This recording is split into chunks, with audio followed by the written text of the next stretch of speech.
और हमारे वीर जो राजस्थान की जो सहरनी है, हमारे वीर मध्य प्रदेश की इस हरनगांव की पावन धरा से अपने विचार रखने के लिए, अपनी दहाड़ सुनाने के लिए हमारे बीच उपस्थित है। जोरदार ताली बजाएंगे। इसी ताली के गड़गड़ाहट के साथ दीदी का स्वागत है। अपने विचार रखने के लिए दीदी का स्वागत है। जय जोहार, सेवा जोहार, सेवा जोहार। हमारे बिल प्रदेश में एक बहुत फेमस भजन है। मुझे गाना तो आता नहीं, पर एक ही लाइन गाऊंगी। स्वागत है दीदी। लड़ी ले भी पढ़े भाया, लड़ी ले भी पढ़े, आपड़ा हकवारी लड़ाई, लड़ी ले भी पढ़े, लड़ी ले भी पढ़े भाया, लड़ी ले भी पढ़े, आपड़ा हकवारी लड़ाई, लड़ी ले भी पढ़े। कौन से हक वाली लड़ाई ले लेनी पड़ी? आपने तालियां बजा दी, मैंने गा दिया, पर कौन से हक? वो हक जो प्रशासन हमसे छीन रहा है, वो हक जो मनुवाद हमसे छीन रहा है, वो हक जो जातिवाद के नाम पे हमारे साथ अन्याय हो रहे हैं, वो हक हमें लड़ाई लेके लड़ने पड़ेंगे। तो कैसे? आज बेहद दुख हुआ मुझे जब कार्यक्रम की शुरुआत हो रही थी, और इवन में कहीं पर भी जहां पर भी हमारे समुदाय का कार्यक्रम होता है, मैं ये देखती हूँ कि संचालकों को बार बार ये कहना पड़ता है, इधर आ जाओ, उधर बैठ जाओ, ऐसा कर दो, वैसा कर दो। कब हम एकत्रित होंगे? क्या हम इस लेवल पे जागरूक नहीं हुए हैं कि हमें किसी का दिशा निर्देश नहीं चाहिए? बैठना है, हमें दिख रहा है कि यहाँ प्रांगण लगा हुआ है, यहाँ बैठना है, तो हम चुपचाप बैठ जाए, हाँ या ना में जवाब दो। क्या आदिवासी समाज अभी भी इतना जन जागृत नहीं हुआ है? कार्यक्रम करवाया जाए या फिर हमें सिर्फ यहाँ वहाँ ऐसा कर दिया जाए? माफी चाहूंगी, आप नाराज ना हो, लेकिन आपने हाल ही में देखा है कि एक पारसनाथ नाम का एक विवाद चल रहा है। जैन समुदाय कह रहा है कि वो हमारा है, आदिवासी समुदाय कह रहा है कि वो हमारा है, वो संथाल आदिवासियों का है। लेकिन आपको पता है इस देश में जैन कितने हैं?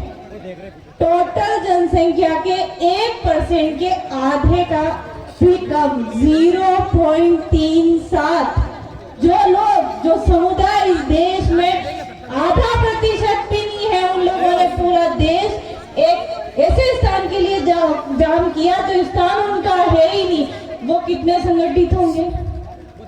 और हम जो खुद को इस देश का मालिक बता रहे हैं, आए दिन हमारे साथ कोई से भी मनुवादी वाले जो उनके सेनाएं लेके आरक्षण विरोधी आंदोलन करने लग जाते हैं, हमारा विरोध में आंदोलन करने लग जाते हैं। आपको पता है हमारे राजस्थान में कार्तिक बिल करके हत्याकांड हुआ, उसके लिए अभी तक लोग धरने पे बैठे हैं, क्योंकि उसका अपराधी एक विधायक था, पार्टी का था, जीता हुआ था, वो न्याय आज तक नहीं मिला।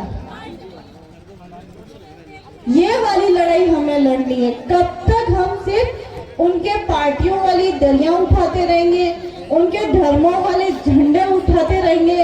क्या हमारे आदिवासी समुदाय का ये सतरंगी झंडा, हमारे भिल्लों में भी सतरंगी झंडा होता है, इसको बनाने का तरीका अलग होता है, क्या ये झंडा काफी नहीं है? यह सतरंगी झंडा जो आपके सामने दिख रहा है, क्या ये आदिवासियत को समझने के लिए, बचाने के लिए काफी नहीं है जो हम अन्य धर्मों का झंडा उठा रहे हैं? क्या इस मध्य प्रदेश की पीली क्रांति का ये पीला गमछा काफी नहीं है जो हम चुनावों में किसी न किसी पार्टी का झंडा उठा लेते हैं? हमारी कई सारी सीटें रिजर्व्ड होती है, लेकिन पता है जीते हुए लोग विधानसभा में, लोकसभा में ऐसे पीछे हाथ करके खड़े रहते हैं, और जो मुख्य नेता होते हैं उनके सामने जी हुकुम। क्या वो जी हुकुम करने गए हैं? वो कभी भी अपने हक अधिकार अपनी पार्टी वाले आकाओं से मांगते ही नहीं। सच तो ये है, अगर मांगेंगे तो क्या वो नहीं देंगे? चाहे सीट एससी रिजर्व हो, चाहे सीट एसटी रिजर्व हो, हमें कम से कम ऐसे भेजना। पार्टी पॉलिटिक्स की मैं बात ही नहीं कर रही हूँ, मैं सिर्फ ये बात कर रही हूँ ऐसे लोगों को भेजो जिसको कम से कम कागज पढ़ने आए। बिल्कुल अनपढ़ व्यक्ति जिसे पढ़ना भी नहीं आता है, विधानसभा की भाषा समझ में नहीं आती, उसे नहीं पता चल रहा है कि प्रश्नकाल क्या हो रहा है, शून्यकाल क्या हो रहा है, वो सिर्फ समोसा कचौरी खा रहा है, वो इंसान कब हमारे हक अधिकार दिलाएगा? समोसा कचौरी यहाँ खा लो यार, हमारे गली मोहल्ले में भी अच्छी अच्छी होटल है, वहाँ विधानसभा में खाने जाओगे, कैसे चलेगा?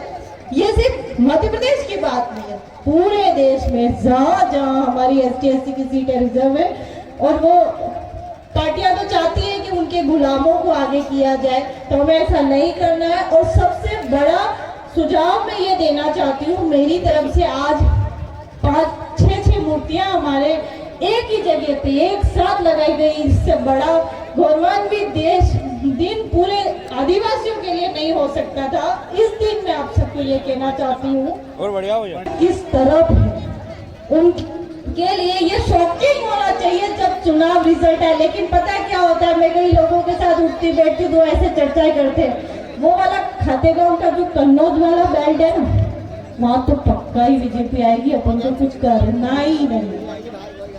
वो जो भोपाल की ये वाली सीट है ना, सिवनी विधानसभा, वहां तो कांग्रेस ही आनी, हमें तो करना ही नहीं है कोई काम। क्यों पार्टियों को ये महसूस होने दे रहे हो कि हमें आदिवासियों के लिए कुछ करने की जरूरत ही नहीं है? क्योंकि हम पहले से ही उनके झंडे उठा के चल रहे। क्यों नहीं झंडे साइड में रख देते हो और पार्टियों को आपका काम करने के लिए मजबूर कर देते हो? हमारा सारा नुकसान हमारे रिजर्वेशन से चुने हुए नेता करते हैं, क्योंकि ये आगे जाके कुछ नहीं बोलते हैं। तो आने वाले चुनाव में ऐसे लोगों को चुनो जो आगे जाके आपकी आवाज बने, आपका प्रतिनिधित्व कर सके, आपके हक अधिकार के लिए लड़ सके, आपका भाई अगर कोई मार दे उसके न्याय के लिए लड़ सके। इसी के साथ अपनी बात को खत्म करती हूँ, एक नारा लगा देती हूँ, आदिवासी एकता जिंदाबाद,